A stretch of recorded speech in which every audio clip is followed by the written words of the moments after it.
ఇప్పుడు next elections ఉన్నాయి కాబట్టి ఏపీలో అక్కడ ఏ పార్టీ గెలుస్తుంది అనుకుంటున్నారు? తెలుగుదేశం పార్టీ గెలుస్తుంది. తప్పకుండా చంద్రబాబు నాయుడు గారే వస్తారు. ఎందుకని? అతను ఇక్కడ డెవలప్ చేశారు. హైదరాబాద్ను డెవలప్ చేయడానికే కారణం శ్రీ స్వర్గీయ ఎన్టీ రామారావు గారు, తర్వాత చంద్రబాబు నాయుడు గారు. ఇంతమంది ఇక్కడ డెవలప్ చేసి ఈ రాష్ట్రాన్ని ఒక చాతగాని వాళ్ళ చేతుల్లో పెట్టేసేసి వాళ్ళు కప్పుకున్నారు. కప్పుకున్న తర్వాత ఇప్పుడు ఈ రాష్ట్రంలో, తెలంగాణ రాష్ట్రంలో వచ్చిందల్లా ఇప్పుడు రేవంత్ రెడ్డి గారు గట్స్ ఉన్న మ్యాన్. ఖచ్చితంగా టీడీపీ పార్టీ గెలుస్తుంది అంటారా? పక్కా టీడీపీ వస్తుంది. దానికి జనసేన సపోర్ట్ ఉంది కనుక టీడీపీ తప్పకుండా వస్తుంది. ఏంటంటే నిన్న మొన్న వచ్చిన పిల్లమండల బ్యాచ్ కాదు టీడీపీ అంటే. పిల్లమండలి వచ్చిన రాజకీయం కాదు టీడీపీ అంటే. మంచి పార్టీ, తెలుగుదేశం పార్టీ నుంచి వచ్చిన పార్టీ అది.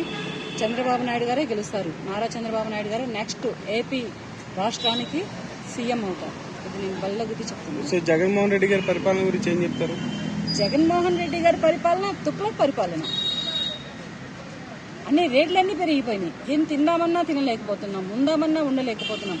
ఏంటి ఆ రేట్లు ఏంటి? ఇప్పుడు వస్తున్న ఆల్కహాల్ ఏంటి? అది తాగితే పిచ్చోళ్ళు అయిపోతున్నారు మనుషులు. ఇళ్లలో గొడవలు అవుతున్నాయి, సంసారాలు చెడిపోతున్నాయి, వీధుల పాలైపోతున్నారు పిల్లలు, ఒకళ్ళనొకళ్ళు చంపుకుంటున్నారు. అంత పిచ్చి మందు చేసేసేసి రాష్ట్రంలో వదిలేసేసాడు. ఆటో వాళ్ళు ఎక్కువైపోయారు అక్కడ. మెయిన్ సంక్షేమ పథకాలు ఎవరికి అందట్లేదా? మరి సంక్షేమ పథకాలు అంటారా, అంతకైతే నాకు తెలీదు వాటి గురించి. ఎందుకంటే నా వరకు నాకేమీ నేను అక్కడ అందుకోలేదు. కానీ అక్కడ ఉన్నది మాత్రం ఇప్పుడు ప్రెసెంట్లీ పక్కా టీడీపీయే వస్తుంది. నారా చంద్రబాబు నాయుడు గారే నెక్స్ట్ సీఎం. 175 మేమే కొడతాం అంటున్నారు వైసీపీ వాళ్ళు. 175 కాదు కదా, ఒక్కడి కూడా కొట్టలేరు. 175కి ఇంకా టీడీపీయే కొడుతుంది. పోయినసారి 151 వచ్చింది వైసీపీకి, ఈసారి ఎన్ని వస్తాయి? 175కి. పోయినసారి 150 సీట్లు వచ్చినాయి వైసీపీకి. ఈసారి ఎన్ని వస్తాయో నేను చెప్పలేను. కానీ అక్కడ ఆడవాళ్ళు మిస్ అయిపోతున్నారు.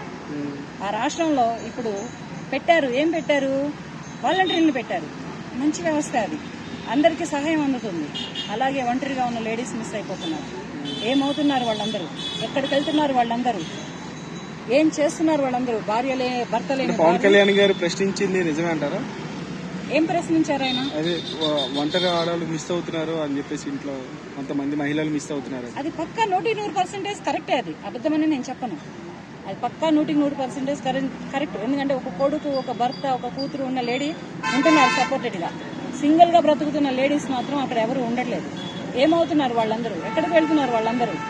ఏం చేస్తుంది ఆ రాష్ట్రం? ఏం చేస్తున్నారు ఆ రాష్ట్రం? సీఎం కానీ, మంత్రులు కానీ, ఎంపీలు కానీ, ఎమ్మెల్యేలు కానీ, పోలీస్ శాఖ కానీ, కలెక్టర్ శాఖ కానీ ఏం చేస్తున్నారు? సో ప్రజలు ఇవన్నీ గమనిస్తారు, ఖచ్చితంగా పార్టీని మారుస్తారంటారు ఈసారి పార్టీకి మారుస్తారా మార్చరా అనేది ప్రజల చేతుల్లోనే ఉంది. ప్రజలే చేస్తారు. కానీ ఈసారి తప్పకుండా పార్టీ మారుతుంది, రాజకీయం మారుతుంది. తప్పకుండా చంద్రబాబు నాయుడు గారు సపోర్ట్ తో వస్తారు. ఎందుకంటే అక్కడ ఇంతకు ముందర రాజధాని చేయడం కోసం చాలా వరకు భూములు లాక్కున్నారు, ఇలాక్కున్నారని రైతులందరూ వాపోయారు. కానీ ఇప్పుడు 3 రాజధానులని కొత్తగా పెట్టి అదే రైతులని రోడ్ల పాలు చేద్దామని చూశాడు జగన్మోహన్ రెడ్డి.